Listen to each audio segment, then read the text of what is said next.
everyone, welcome back to Dr. Yuls Erwin YouTube channel.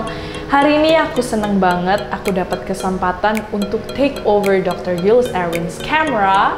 Dan dengan kesempatan hari ini aku ingin membahas bareng-bareng sama kalian bagaimana cara kerja laser untuk menghambat pertumbuhan rambut kalian. Karena aku yakin most of you masih ragu tentang melakukan tindakan tersebut. Dan is it worth it? And which one is more effective? Laser or IPL?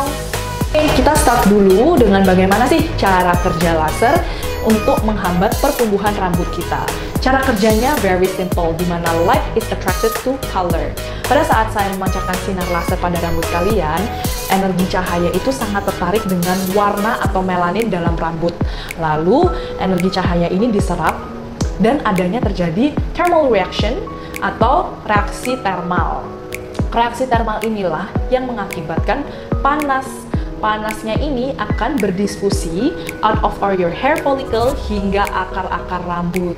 Jadinya rambutnya tidak dapat tumbuh kembali deh. Tapi perlu diingat ya bahwa treatment ini tidak dapat dilakukan hanya sekali saja. Kita harus melakukan beberapa kali atau sesi pengulangan yang lebih banyak. Kenapa? Kenapa harus ada sesi pengulangan?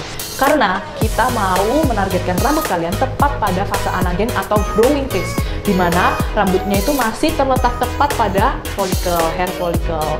Jadi kita selalu menyarankan pasien-pasien kita untuk kembali dan melakukan sesi pengulangan selama 4-6 minggu tergantung dari lokasi treatmentnya. Seperti itu.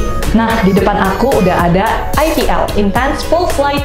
Kalau misalnya IPL itu dia akan menghantar berbagai jenis gelombang. Semuanya bergantung dari handpiece-nya. Ini adalah handpiece IPL, bisa dilihat. Dan kalau misalnya di klinik kita menggunakan brand namanya Fiora. It's made in US. Jadi aku mau sedikit cerita tentang IPL itu gimana sih? Nah, IPL itu dia lebih efektif dikerjakan untuk pasien yang memiliki kulit dan rambut berwarna light to medium color. Perlu diingat ya. Tapi treatment ini membutuhkan sesi pengulangan yang lebih banyak dibandingkan treatment-treatment yang lainnya. Dan tentunya untuk hasilnya kita bisa lihat dari hasil pasien hanya 66% rambutnya tidak tumbuh kembali. Tapi kita selalu menekankan ke pasien-pasien kita bahwa treatment ini adalah hair reduction, it's not hair removal. Jadi sisa-sisanya itu memang bulunya ada tumbuh, cumannya rambutnya dan warna rambutnya itu juga udah berubah menjadi lebih tipis, teksturnya pun jauh lebih halus. Jadi harus ditekankan ya, kalau mesin ini tuh adalah hair reduction, it's not hair removal. Jadi di sebelah aku sudah ada laser hair removal. Kalau yang laser ini namanya Gentle Yak Pro 1064 nanometer. Kenapa dia hanya 1064 nanometer? Karena mesin ini hanya mengeluarkan satu jenis cahaya yang jauh lebih spesifik. Untuk efektivitasnya, mesin ini tuh efektif untuk segala tipe jenis kulit maupun rambut. Jadi udah nggak perlu bingung-bingung lagi. Dan kalau misalnya kita bisa lihat dari handpiece-nya sendiri, handpiece-nya jauh lebih kecil, tapi dia lebih powerful. Seperti itu. Resiko untuk terbakar pada kulitnya juga jauh lebih minim dan sesi pengulangannya juga jauh lebih sedikit. Tetapi setelah kita melihat perkembangan setiap pasien kita bisa lihat bahwa rambut mereka itu 80-90% rambutnya tidak tumbuh kembali.